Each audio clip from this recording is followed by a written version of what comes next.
Hotep, I'm Dr. Gloria Lattimore Peace, host and producer of OmniU Presents the H3O Art of Life show. The title of this show is Leadership to be Continued. I almost called it Black Leadership, but then I decided that since I'm not seeing much of any other kind of leadership at this moment, in this time, I might as well just call it leadership, because it's something that we need and something that we have in the Black community that can be certainly a model for leadership throughout the nation.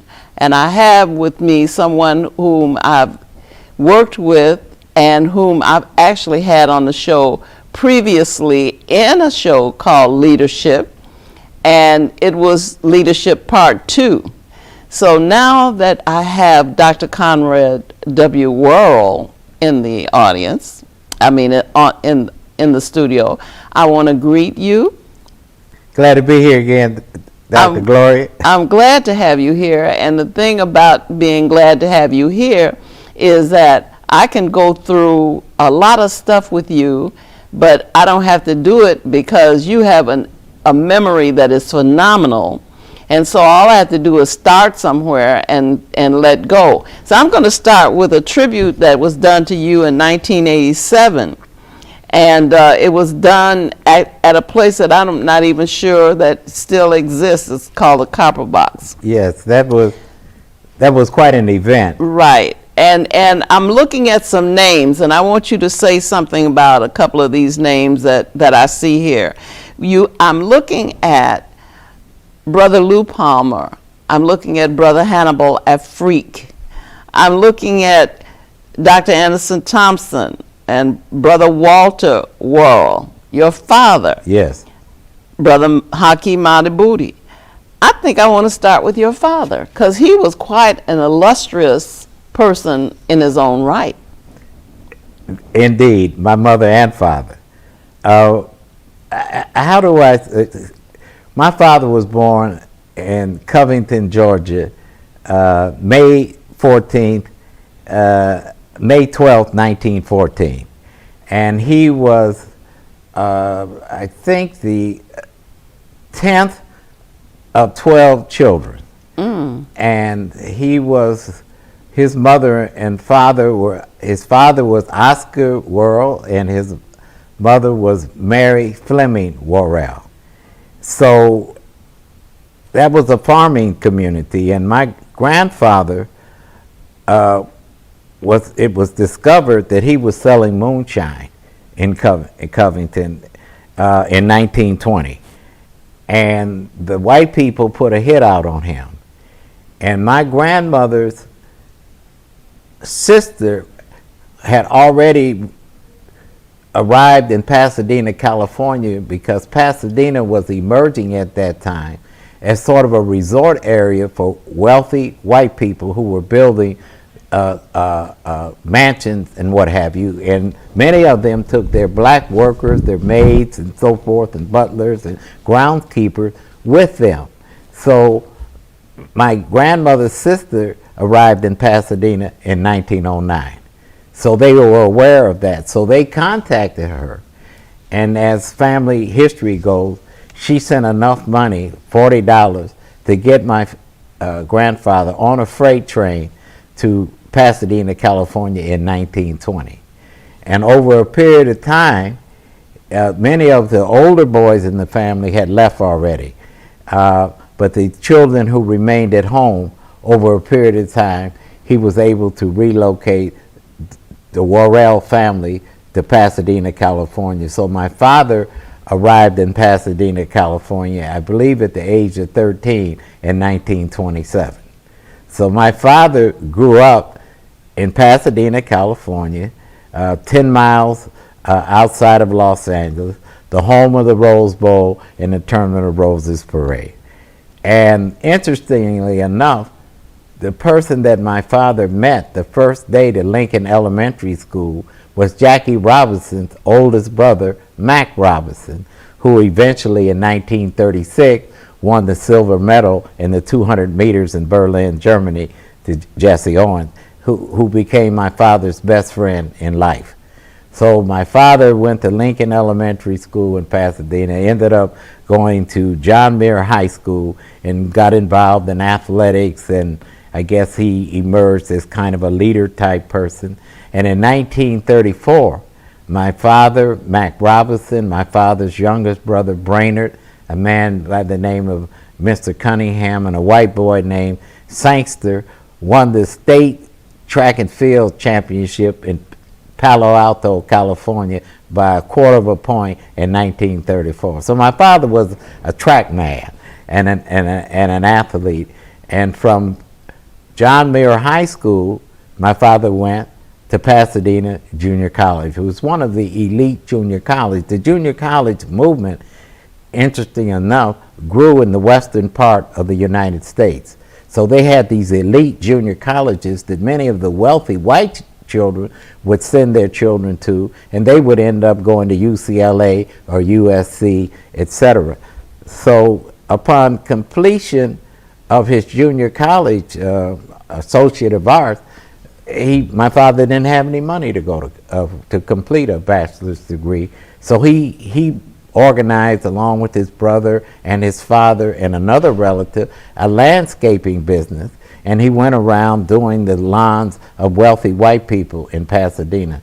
And there was a family, a white family, Mr. and Mrs. Miller, who repeatedly asked my father, Walt, when are you going to finish and go and get your bachelor's degree? And my father used to always, in telling the story, would say, did these white people know that I don't have any money to go to? Why would they ask me a dumb question like that? And to get them off of his case for asking him this question repeatedly, he was at some place and found a brochure and gave them the brochure and told them this is the college that he was going to go to. And it turned out that it was Whittier College in Whittier, California. And he said that he would apply. He told them he would apply, and he did.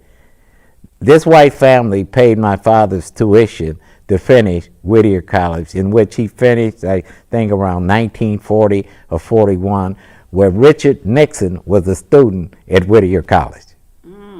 But during this period, my father became active in the NAACP. He became active in the YMCA leadership groups. He actually got exposed to the YMCA in high school.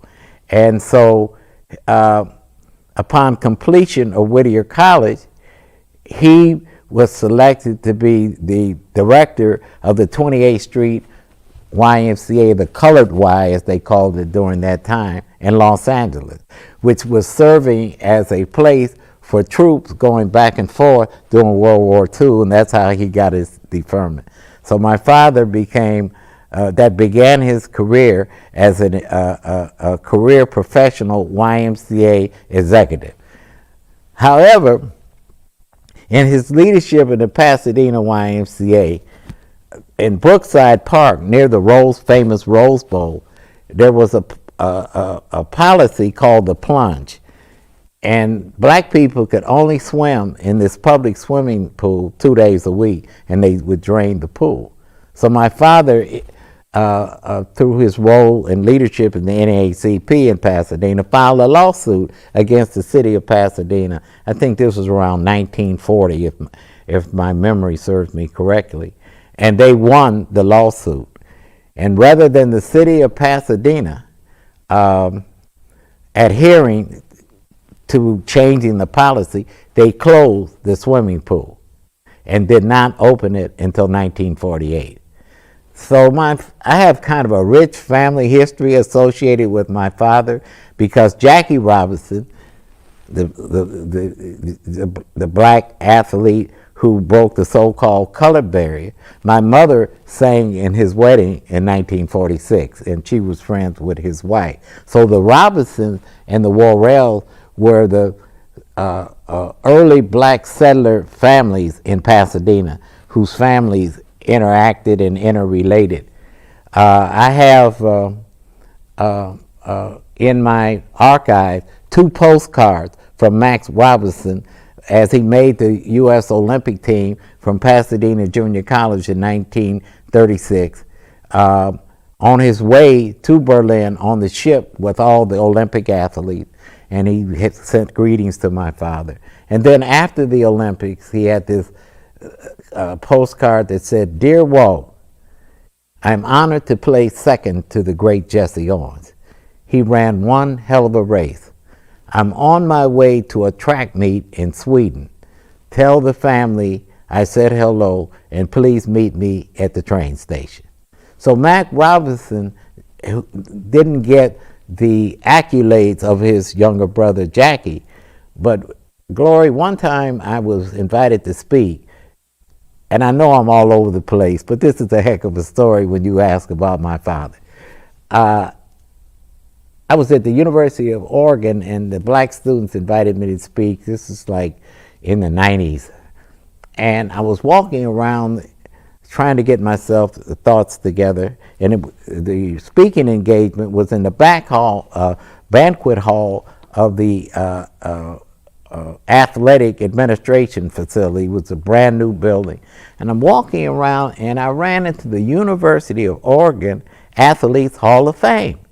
And I'm looking up because I'm always interested in athletic history.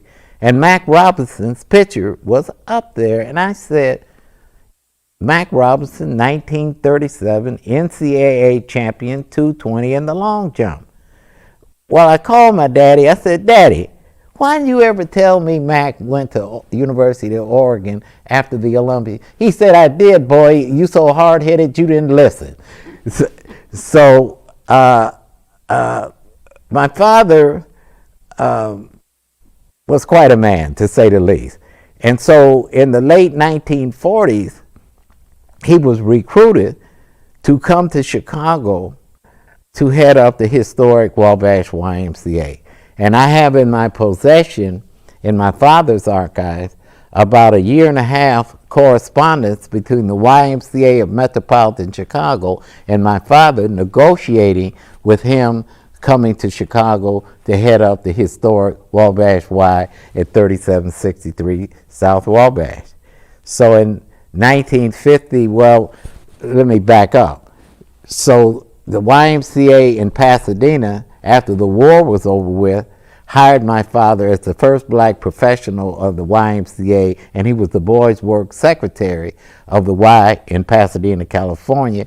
And his specific job was working with the black young men in Pasadena in the late 1940s. And he had all kinds of groups that I could remember. And he was also over the camping program up in Mount Wilson and the Catalina Island. So I'm traveling around as a little boy. I have vague memories of this. And so from that, he was recruited to come to Chicago. And I remember the day we left on the Super Chief. The YMCA paid for my father and to come here, my mother, and I was on my 9th birthday, and it seemed like all the black people in Pasadena were at the train station. My father was a leader in Pasadena, California, and they had bought my father gifts, and people were crying that Walt Worrill was leaving Pasadena, their leader. And so we came to Chicago, and the Y accommodated us to live at the YMCA Hotel at 826 South Wabash. The YMCA of Chicago was one of the largest YMCA centers in the United States. And so that's where we lived. And so here I am, a little 9-year-old Conrad Worrill from Pasadena, California, in this new environment called the big city of Chicago. So my mother talked to some people and said, "I want my little son Conrad to go to the best schools that they have." So somebody said Farron. So they took me to Farron, enrolled me in Farron that September, and I think my mother dressed me in short pants and long socks. And after about a week or so, Gloria, one day I was leaving school because I took the trolley. We still hadn't gotten housing down to the Y. And I'm coming down the steps, and I heard the guy say, "He talks like a white boy, let's get him." And they came and started running after me, and I ended up running out of Farron almost 10 or 15 blocks until I got on the streetcar to go the rest of the way back to the Y. I ran into the Y, got on the elevator, went up to my mother's room, and my mother, "What happened to you, boy?" I said, the kids were going to beat me up, Mother. They said I talked like a white boy." She said, "Oh, no." So she got on the phone and called my father, and I heard her say, "Walt, you must get this boy out of that school and get him in a school where they won't bother him. And call those white people and tell them to get this, our son in a school where he won't have to put up with anything like that." So the white people called somebody, and I ended up going to Ray School. That's how I got in Ray School. So, but this is really profound history, Gloria, because we still didn't have housing. And my mother was getting very upset, and so she would constantly badger my father, "When are we going to get out of this hotel? The white people said that they were going to accommodate you with housing. We're still in a hotel." So apparently the waiter on the train told my father that he had befriended, that if he ever needed any assistance, to give him a call. So my father called the waiter, whose name was Mr. Anthony, and he owned a 3-flat building at 5640 South Maryland, and he had a vacancy on the 2nd floor. So the waiter on the train, the black waiter on the train, owned a 3-flat building, and we moved to 5640 South Maryland. And Gloria, guess who lived next door? Sinclair Drake. Really? Lived in a co-op next door, and I could see his study from my bedroom. That was on the south side of where we lived, and on the north side was the legendary disc jockey Al Benson. Really? And across the street were the Minor family, Bob Stark's sister, wife, and sister-in-law. The Minor family lived across the street. Amazing.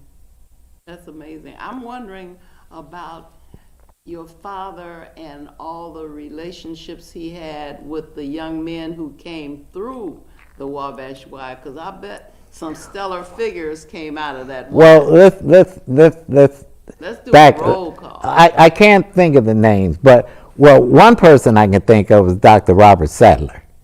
Okay, but let's go back to Pasadena. It seemed like he had a group called the Y Indian Guide Club in Pasadena. And when we, as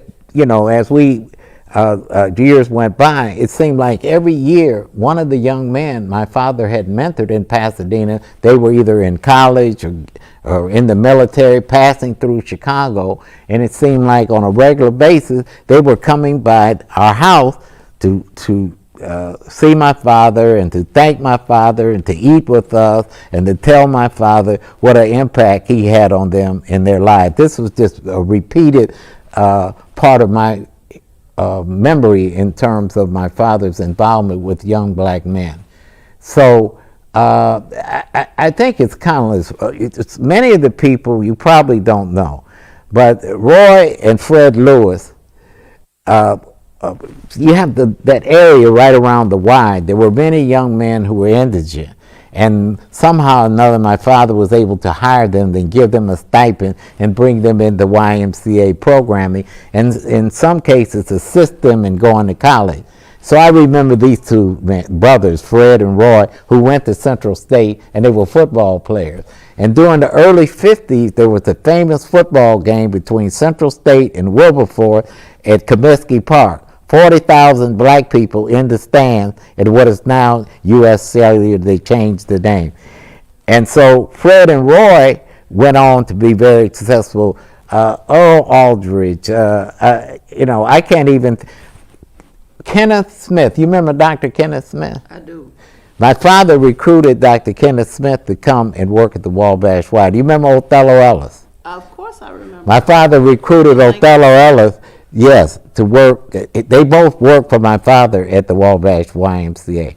So I had a pretty rich life when you talk about a father named Walter Worrill, whose was eventually the first black inducted into the YMCA Hall of Fame in 1988.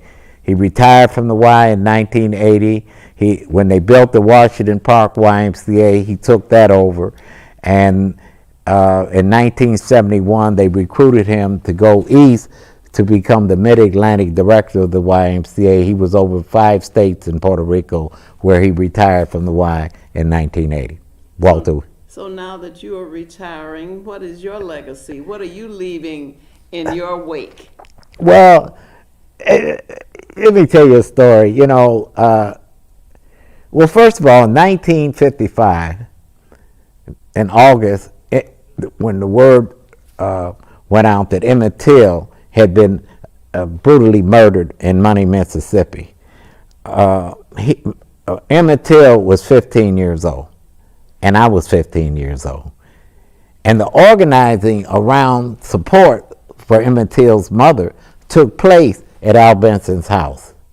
And my father, because we lived next door, was invited to participate. And that's when I met Gus Savage and Bennett Johnson, when I was 15 years old. And it was Gus Savage and Bennett who were helping shape the organizing strategy for this open casket so the world could see how the white people brutalized Emmett Till. So that always stood out. And then I grew up on these stories with my father. So years later, I had gone out to California, and I didn't do well in school, and the white people put me out, and that's a very long story. But I came back to Chicago, and I was at the house with my father one Sunday, and there was this television program that came on, and these 3 white men were interviewing this black man, and it turned out to be Malcolm X. Malcolm X? In 1961. I was 19 years old. So when the program was over, I said to my father, "Daddy, that is the smartest black man I've ever seen." And he said to me, "Boy, if that man keeps talking like that Mr. X man that you are talking about, if he continues to talk like that, they're going to kill him." So Malcolm, of course, was assassinated February 21st, 1965. So eventually, as time would have it, I ended up against my will in the United States Army because I didn't get a draft card, and I didn't know if you wanted to be a conscientious objector, you had to do it legally. I just didn't get a draft card. And so I ended up in the United States Army for 2 years, 19 months of which it was on Okinawa. And I'm reading about what is going on in the civil rights movement, the March on Washington, August 27th, and all of what was emerging in the U.S. So when I got out of the military, I said, I want to get involved in this. And so when I got out of the military, I tried to go back to school a little bit. I was working a little bit. I got married, and I started running in to people like Bob Lucas. I started running in to people like Tim Black. I started running into people like Al Raby. I started running into people like Warner Saunders. I just kept running into people, and eventually I started participating in whatever was going on because a lot was going on in Chicago. And I ended up meeting Georgia English, who became Georgia Palmer. And she was right, and my mother was in the PTA with her. And when the Coordinating Council for Community Organizations was formed, Georgia became a key person out of the PTA out of West Chatham. And so she kind of tutored me in the art of creating flyers on a mimeograph machine. And I became pretty good at whatever was going on, disseminating leaflets and flyers in the community for around the Coordinating Council for Community Organizations. The CORE was very active in Chicago, the Congress of Racial Equality. Larry Landry, I know if you remember Larry Landry, yes. And Nahaz Rogers. Yes. So all these people, I ended up just as somebody wanting to participate in what was going on. And then in 1966, Dr. King came to Chicago. And it was also in June of 1966, the slogan that resonated across the country, particularly connecting with the young people in this country, and that slogan was Black Power. They came out of Lowndes County when Stokely was on the flatbed truck. So I got immersed into the Black Power, Black consciousness phase of our movement, and Dr. King was speaking at Liberty Baptist Church, and I was hanging out on the west side. No, 49th in South Park. But he was speaking. Well, he came to Chicago. He was on the west side, but I'm getting ready to tell you his story because I was with friends of Snick, Monroe Sharp, and some others, and we went to hear Dr. King, and we thought what Dr. King and all this nonviolence was silly. So we went to the church, and we were up in the balcony of Liberty Baptist Church. It was packed to the brim, and we stood up while Dr. King was speaking and said, "Dr. King, would you please say Black Power? Dr. King, would you please say Black Power?" Well, of course, we were very disruptive. The ushers came over and quieted us down and told us we were out of order. So Dr. King finished his speech. We were getting ready to leave, and the black people were telling us we were just bad young men, and why would we come to a church and do something like this? So we're in the lobby of Liberty Baptist Church, and an usher said that the pastor would like to see us. So A.P. Jackson was the pastor of Liberty Baptist Church, and we went, and he stepped in, and there was Dr. King standing right there. And so A.P. looked at me. He said, "Young Worrill, you know, you were at 49th and South Park, and the Washington Park Y is at 5000 South Indiana. I should call your daddy up right now, because I work with your daddy. You're a damn fool. Why would you come up in my church and disrupt my church? Dr. King, do you have anything to say to these young men?" So Dr. King said, "Well, you don't know whether," "What's your name, son?" I said, "Conrad Worrill." He said, "You don't know whether I believe in Black Power or not. You don't know me. And why would you come and try to disrupt? You don't know nothing about what happened in Mississippi and Alabama and Arkansas and the Southern Civil Rights Movement and the strategy of nonviolence. What's wrong with you?" He said, "Now this is, if you want to be so black, this is what you can do. We're going to march over in Marquette Park, and I challenge you to come over there and march with us over there." So I ended up marching with Dr. King in the Marquette Park and being one of the marshals in that march. Wonderful. You know, I think about when Dr. King came to Stone Temple on the west side. Yes. The same thing, standing room only. Was that your friend over there, Glory Bernetta? Yes, Renetta Howell. Yes. And of course Bennett Johnson, yes, and Gus Savage, all the usual suspects. Yes. They were instrumental in having him over there. Yes. And Bernetta Howell's husband had a club up on Roosevelt Road, which was across the street from a banquet hall that was owned by one of the undertakers, who I should be able to remember, Biggs, I think. No, that was not Biggs. It was the other one who owned practically all the rest of the things on the west side. But the thing was that when Dr. King came, even though these were so-called radicals, they were not at odds with each other. They recognized his leadership. They recognized his ability to galvanize people. We were so scattered. We were not united as a community. We all had the same complaints and grievances, but we were not galvanized. We were not united, and Dr. King was that. He was that catalyst that brought black people together. So, you know, I'm going to work on my memoirs. I have a lot to say about my life, and there's so many people who have been in my life and helped shape where I am today at the age of 75 and getting ready to retire from the legendary Carruthers Center for Inner City Studies, in which you also retired from before me. And so I'm kind of looking back to look forward. And the experience professionally as working in higher education as a faculty member, and then eventually as kind of an administrator, as a department chair, and then in the last 12 years, the director, succeeding the rich history that was started by Dr. Don Smith, who was the founding director, and where we are 50 years later, because we just celebrated the 50th year of the Carruthers Center.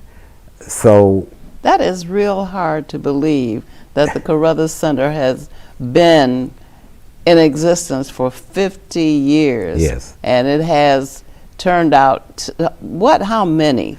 What's the last count? I don't have an official count, but there are more than 1,700 or better people who've earned master's degrees at the at the Carruthers Center. I don't know how many undergraduate degrees.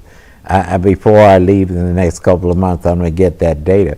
But I know that right now we've been able to document there's 157 of our master's graduates that have gone on to earn PhDs at colleges and universities throughout the United States, including the great and legendary Dr.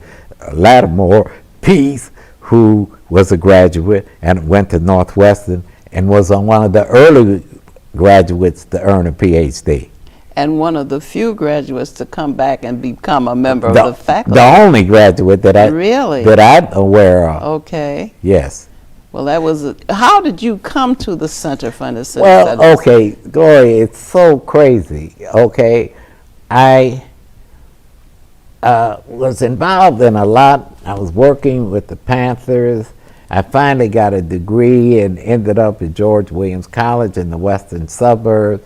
I ended up working with the NAACP Youth Council, in which Fred Hampton was the president, and then Fred Hampton ended up becoming the chairman of the Illinois chapter of the Black Panther Party. And then there was a movement on the west side to rename Crane Junior College to Malcolm X.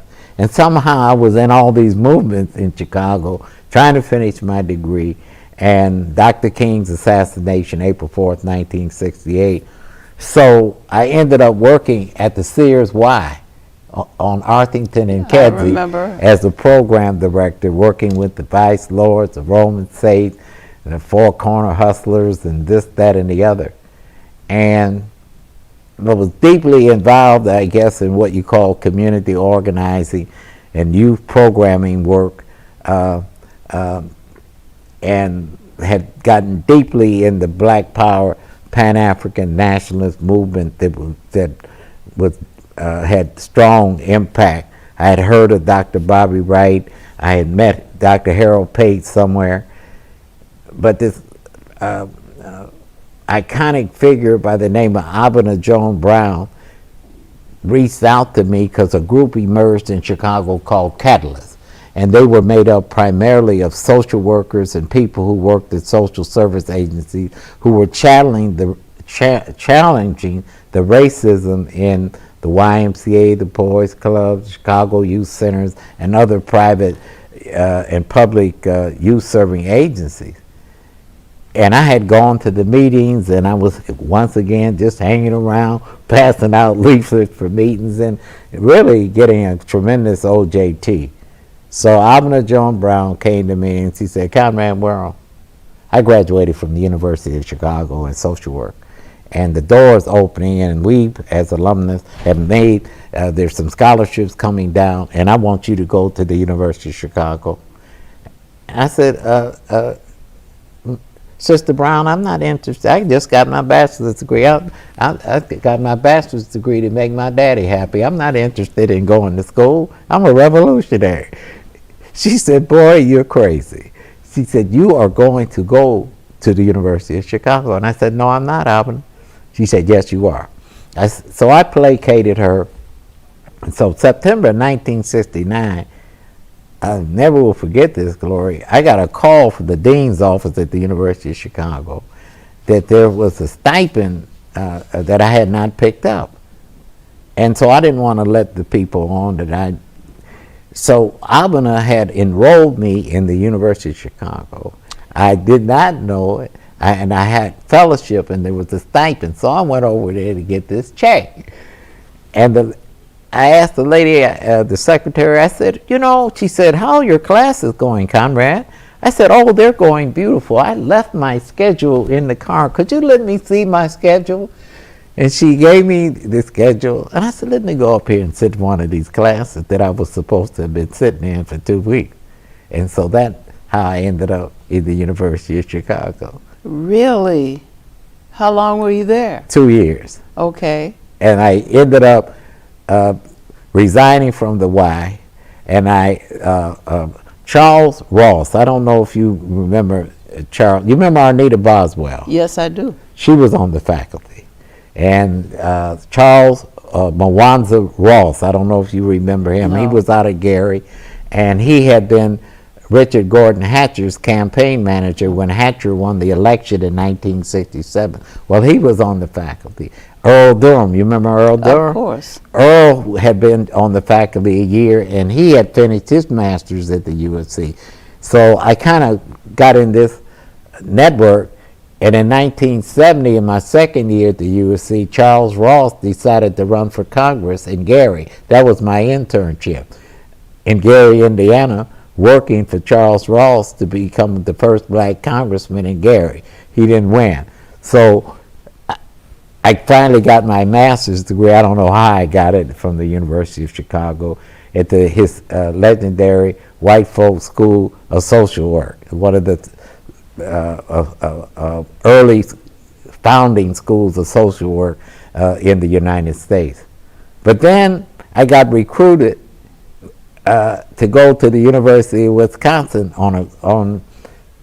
I was on the elevator somewhere at 1020 South Wabash because I had another internship at the Black Strategy Center that Archie Hargrave, C.T. Vivian, and Calvin Lagris had gotten all this, about $1 million for white folk, set up the Black Strategy Center, and I was doing the internship. And I was on the elevator going up, and a big guy got on the elevator. He said, you know what Conrad Worrill is? And I didn't let on. I said, yeah, he's probably up here. So we went up to 5th or 6th floor. We got off, and I said, I'm Conrad Worrill. He said, well, I came to recruit you to the University of Wisconsin in this PhD program in curriculum instruction that's a Triple T fellowship, and your name has come up because one of the black guys dropped out. And somebody said that we need to come and recruit you because we want people who don't have a background in education, who have been activists. So I said, for real? I said, this is crazy. And so I ended up going up to the University of Wisconsin for an interview for a doctoral program in curriculum instruction, secondary social studies, that was a fellowship, or what they call the Triple T Fellowship, Teacher, Trainer of Teachers.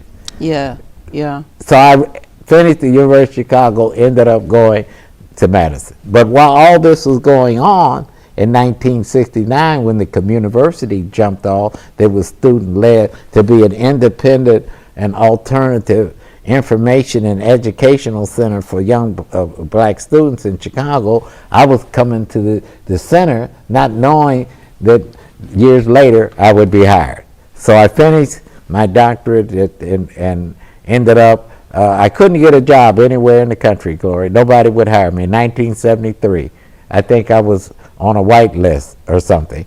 But there was a professor at George Williams College who heard that I had finished my graduate work and said they had created a position for me because they were so proud of this Negro who had got a PhD and went to George Williams College.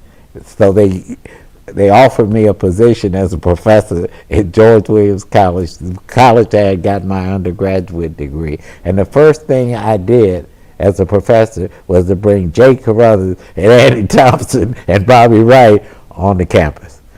So through my involvement with the community and now working closely with Andy Thompson and Jake and Bobby Wright on the Saturdays in the community and the Association of African Historians, and one thing led to another, and Sherman Beverly called me to tell me that there was a vacancy, a faculty position, and I was just like ecstatic to be offered the opportunity to at least interview for a job.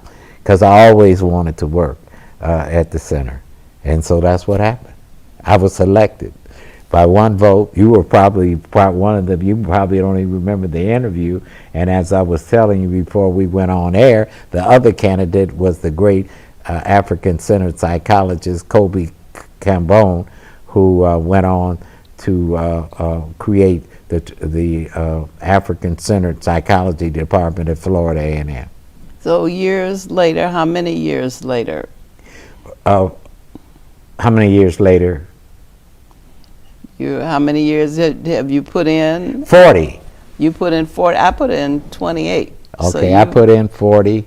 19 officially. I really started like in December '75, but they didn't really give me that credit. So from 1976 January until January 2017.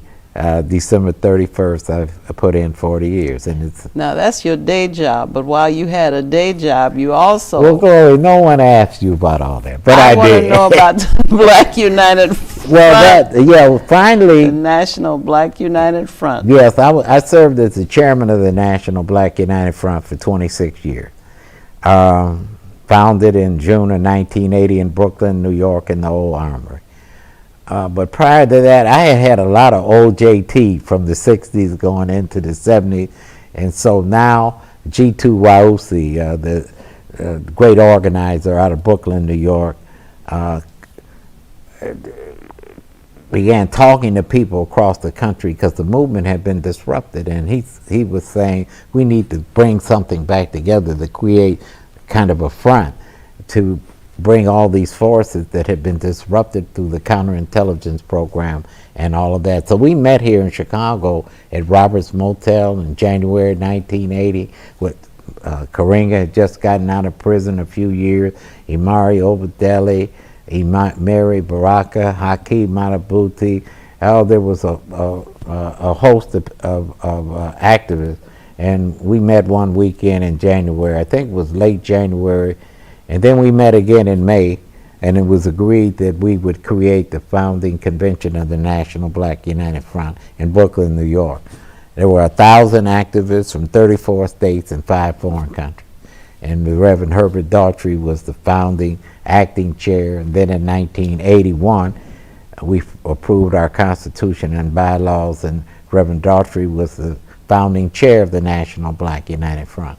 But in 1985, Reverend Daughtry decided to step down, and I guess nobody else wanted to take this on because wasn't nobody getting paid. This is all volunteer.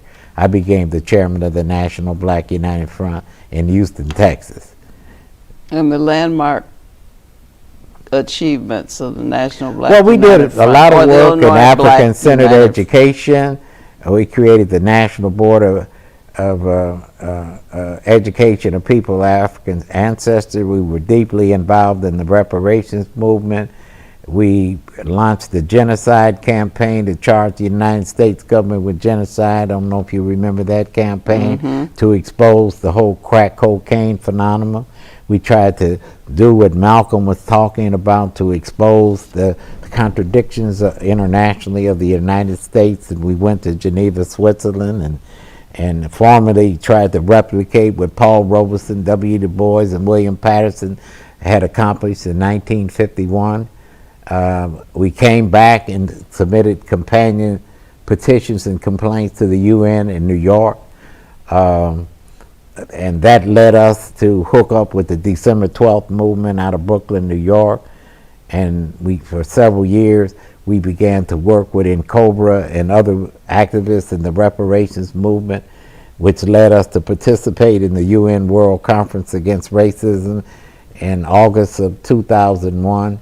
And we crafted a strategy in this historic conference of 15,000 participants, 165 nations in the world, that the transatlantic slave trade, slavery, and colonialism were crimes against humanity. That's all we went there to do, to get infused into what was called the Durban Declaration, which sent off shockwaves around the world. And we mobilized 400 people to participate with us, called the famous Durban 400. In addition to that, we worked closely and helped Brother Jake in 1987 when ASCAC. We were the ground troops to help the Association for the Study of Classical African Civilization, where 1,000 black people went to Egypt, to Kemet, as we called it, to the Black Land. Jake used to say there hadn't been that many Africans returning to Kemet since we left Egypt for the famous conference in Aswan in 1987.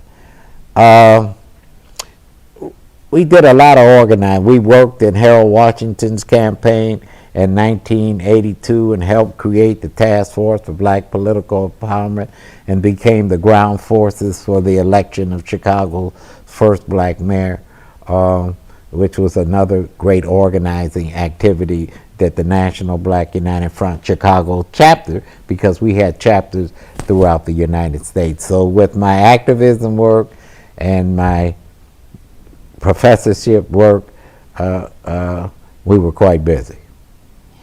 So I want to return now to this list of illustrious people that were on this program when you were celebrated, a tribute to you. They looked at you as an organizer, which you just spoke about, and as a leader. Maybe we can talk about you as a scholar, and you seem to respect greatly Dr.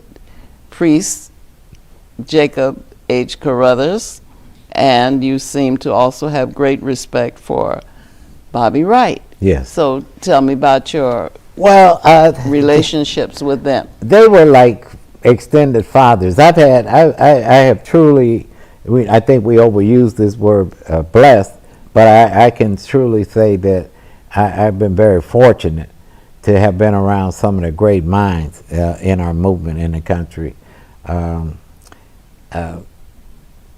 I mean, Jake was one of the great deep thinkers, and often Jake would have Ben Yakinen and John Henry Clark in his living room after a meeting or a conference we had in the early 70s of the Association of African Historians, where they would have spoke at the Methodist Church at 46 and Ellis.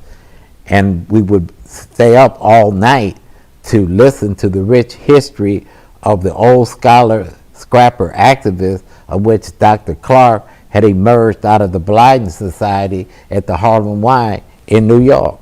Willis Huggins and eventually John Jackson, who came, it's another story, and taught briefly at the Center for Inner City Studies. So meeting my first introduction to Bobby Wright, somebody said that this guy, Bobby Wright, is speaking over at the Center for Continuing Education in 1968 or 69 on violence. And so somebody suggested that we go over there to hear this Bobby Wright. So I went over. I think Bobby was just beginning the doctoral program at the University of Chicago. And Bobby talked about violence and white supremacy and so forth. So when the panel had concluded, someone asked Bobby, a white guy, why do black people kill each other so much, Mr. Wright? And Bobby looked at that white man and said, because we have not been trained to kill you. And that was my introduction to Bobby Wright. So Bobby used to teach a class at the Communiversity on black nationalism every Saturday in the room where the Kemetic Institute is right now. And so I developed a relationship with Bobby, and the great article he wrote, The Psychopathic Racial Personality, he passed it out in the early 70s in that group to test it out on us and give him feedback.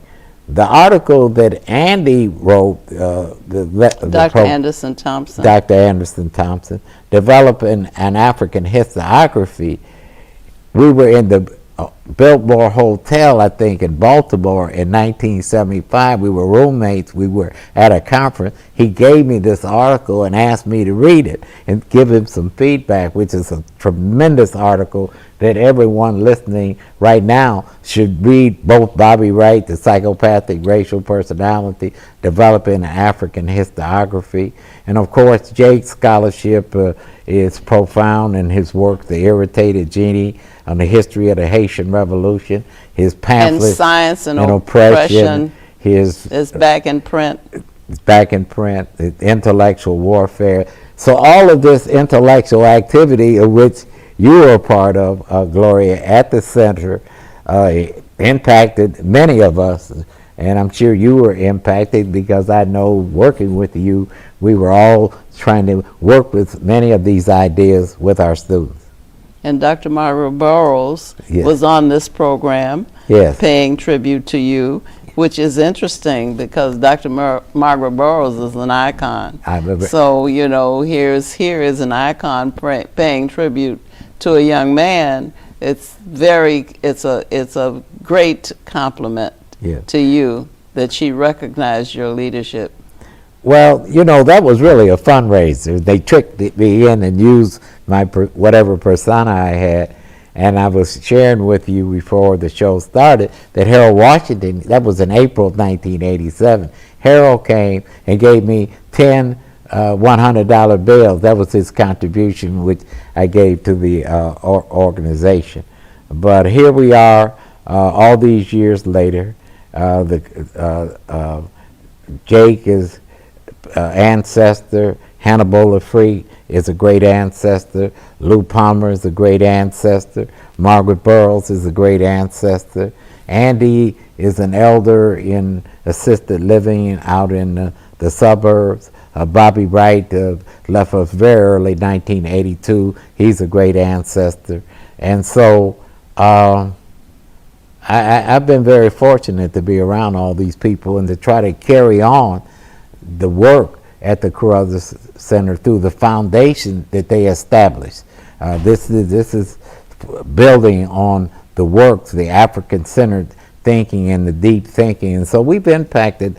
I'm so proud all the time when I'm traveling about in the store or on the streets and run into one of our students. And I know you have had this experience many times because you were one of our great professors as to the impact of the teaching and the scholarship of the Center for Inner City Studies in our academic undergraduate and graduate program.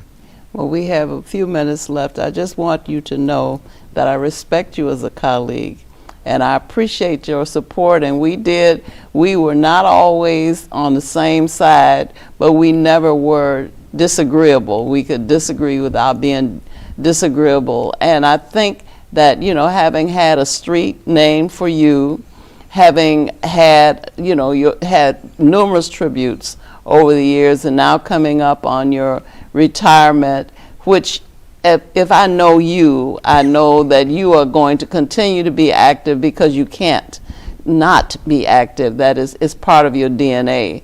And I look forward to the kind of leadership that you will provide when you actually have enough time, because you should have more time than you did previously. Well, it is a retirement from a state institution, so I can get my retirement money for the state collapse, but it's more a rite of passage in the elderhood.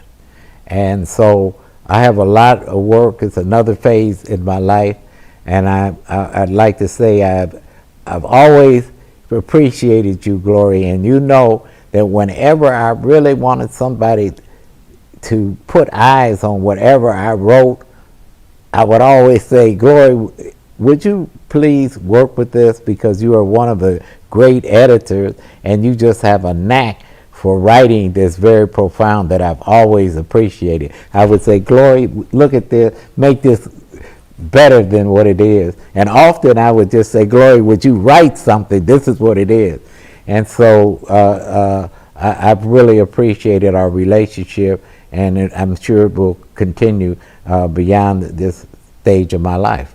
Well, I'm sure that you will join me in being a professor emeritus. Someone will nominate you. I heard I've been nominated. Very good. So I will look forward to coming to the time at which you are marching with the graduating class and receiving your honor from the president of the university.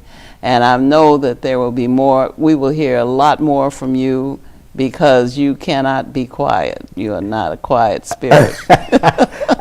I think I got it from my mother, and maybe on another show I can talk about my mother, who was quite a person in her own right. My mother was an opera singer. Oh, really? And Handel's Messiah that's held at St. Mark Church every holiday season during December. My mother kind of helped get that started when she came to Chicago. My mother was the first African American to sing in the Pasadena Civic Opera.